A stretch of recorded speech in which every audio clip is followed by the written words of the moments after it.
Hi hello வணக்கம் மக்களே. This video sponsored by school of business organisation Tiruvannamalai. இது நம்மளோட டிஜிட்டல் மார்க்கெட்டிங் கம்பெனிங்க. அதில் ஒர்க் பண்ண இன்ட்ரெஸ்ட் இருக்கவங்க ஸ்க்ரீனில் தெரியுற என்னோட வாட்ஸ்அப் நம்பருக்கு கான்டாக்ட் பண்ணுங்கள். வாங்க வீடியோக்குள்ள போகலாம். ஸ்கிப் பண்ணாதீங்க. பெரிய தப்பு. தினம் 300 ரூபாய் சம்பாதிக்க அரிய வாய்ப்பு. இன்ஸ்டாகிராம், ஃபேஸ்புக் பயன்படுத்த தெரிந்தால் போதும். Content post and content publishing மூலமா தினம் 300 ரூபாய் சம்பாதிக்கலாம். இந்த வேலை செய்ய 5 நிமிடம் போதும். Work training support, group communication support, all language customer live chat support, முக்கியமா சொந்தமா ஒரு பிசினஸ் ஸ்டார்ட் பண்ற அளவுக்கு உங்களால கற்றுக்கொள்ளவும் முடியும், சம்பாதிக்கவும் முடியும். இந்த வேலை வாய்ப்பு வழங்குவது 5 வருடத்திற்கு மேல ரன் ஆகிட்டு இருக்க நம்ம தமிழ்நாட்டு company school of business organisation private limited. மேலும் விவரங்களுக்கு டிஸ்கிரிப்ஷன்ல கொடுத்திருக்க நம்பருக்கு வாட்ஸ்அப் பண்ணுங்க. தோசை எப்படி சூப்பராக சுடலான்னு பார்க்கலாம். நான் நார்மலாக தோசை மாவு எடுக்கலைங்க, கோதுமை மாவு தான் எடுத்து நல்லா தண்ணி மாதிரி கரைச்சி எடுத்துருக்கேன். ரொம்பவும் தண்ணி ஊற்றிடாதீங்க, ரொம்ப தண்ணி இல்லாமல் ஊற்றிடாதீங்க. இப்போது இந்த மாதிரி தான் நம்ம கோதுமை தோசையை ஊற்றணுங்க. அப்போ தான் சூப்பராக இருக்கும், நல்லா லேஸாக சூப்பராக இருக்கும். உங்களுக்கு இது இன்ஸ்டன்ட் தான். நாங்கள் ரேஷன் கடையில் கொடுப்பாங்க இல்லையா, அந்த கோதுமையை தான் வாங்கி க்ளீன் பண்ணிவிட்டு அதை ரைஸ் மில்லில் கொடுத்து அரைச்சி வாங்கி அதை எடுத்து வீட்டில் சளிச்சு தான் நாங்கள் இப்போ தோசை செஞ்சிட்ருக்கோம். இதை ஒரு தடவை கழுவி காய போடணும். இதோட ப்ராசஸ் எல்லாமே நாங்கள் வீடியோவில் போடலைங்க. அதை எப்படி போடணும்னு வேணும் அப்படின்னா நீங்கள் கமெண்ட்டில் ஷேர் பண்ணுங்கள், நாங்கள் அதை ஷேர் பண்ணிடுறோம். தோசை சூப்பராக முருகலாக வருங்க. நீங்களும் இந்த மாதிரி ட்ரை பண்ணி பாருங்கள், உங்களுக்கும் இன்ட்ரெஸ்ட் இருந்துச்சு அப்படின்னா.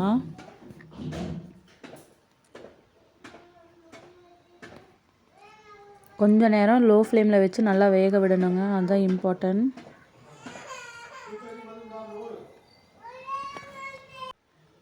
இந்த மாதிரி எடுத்த உடனே ஃபுல்லாக ஊற்றி நம்ம நார்மலாக தோசை ஊற்றுற மாதிரி ஊற்றக்கூடாதுங்க. நம்ம ஏகமாக கல்லில் ஊற்றி விட்டுட்டு அதுக்கப்புறமா தான் தேய்க்கணும்.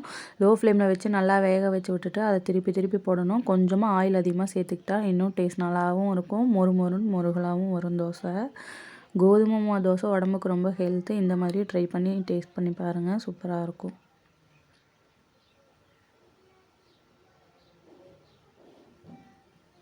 இப்போ இது நல்லா வேகட்டும். லோ ஃப்ளேமில் வச்சு தான் நல்லா வேக வைக்கணும்.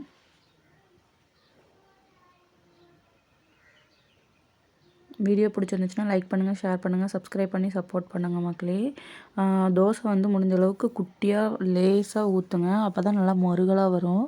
குண்டாக ஊற்றுனீங்கன்னா கொஞ்சம் மந்தமாக இருக்க மாதிரி இருக்கும். அந்த மாதிரி ஊற்றாமல் ஸ்கிப் பண்ணிவிட்டு லேஸாக ஊற்றுங்க. தண்ணி மாதிரி ரொம்ப தண்ணியாகவும் ஊற்றாமல் ரொம்ப கெட்டியாகவும் இல்லாமல் அதாவது ஒரு தேங்காய் சட்னி கடையிலலாம் எப்படி தண்ணி மாதிரி ஊற்றுறாங்க அந்த மாதிரியும் இல்லாமல், சாம்பார் எப்படி தண்ணி மாதிரி ஊற்றுவாங்க அந்த மாதிரி இருந்தால் கூட ஓகேங்க. அதுதான் இதோட பக்குவம். நம்ம மாவு ஊற்றும் போது பாருங்கள், உங்களுக்கே தெரியும்.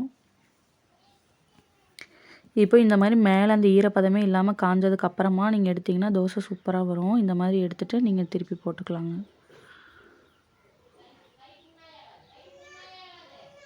எப்படி மொறுன்னு வந்திருக்குன்னு பாருங்கள்.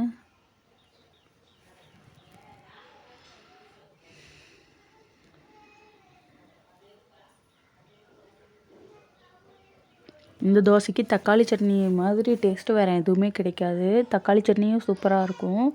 அப்படி இல்லைன்னா நீங்கள் சிக்கன் குழம்பு அந்த மாதிரி நான்வெஜ் ஐட்டம் வேணுனாலும் வச்சு ட்ரை பண்ணலாம், சூப்பராக இருக்கும். பட் நான் வெஜிடேரியன் அப்படின்னா தக்காளி பஜ்ஜி தான் இதுக்கு டேஸ்ட்டே. அந்த வீடியோவும் எங்கள் இதில் இருக்கும், யூடியூப் சேனலில். நீங்கள் அதையும் ட்ரை பண்ணி பார்க்கலாம்.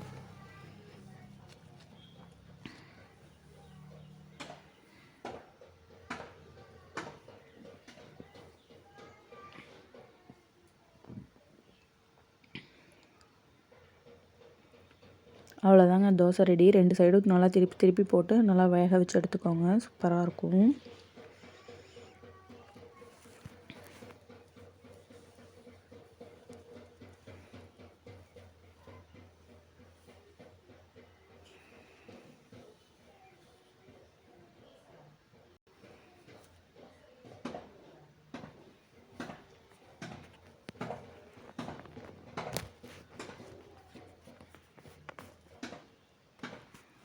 இந்த மாதிரி நல்லா மொறுன்னு வருங்க தோசை. எவ்வளோ ஸ்லைஸாக இருக்குன்னு பாருங்கள்.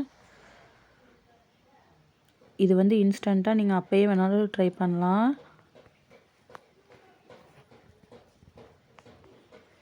இது ஒரிஜினல் கோதுமை ரேஷன் கடையில் போட்டாங்க, அதை தாங்க நாங்கள் இப்போ அரைச்சி க்ளீன் பண்ணி அரைச்சி மாவை சளிச்சு அதுக்கப்புறமா தோசை சுட்டிருக்கோம். பேபிஸ்க்கும் கொடுக்கலாம். தேங்க்யூ, பாய் பாய்.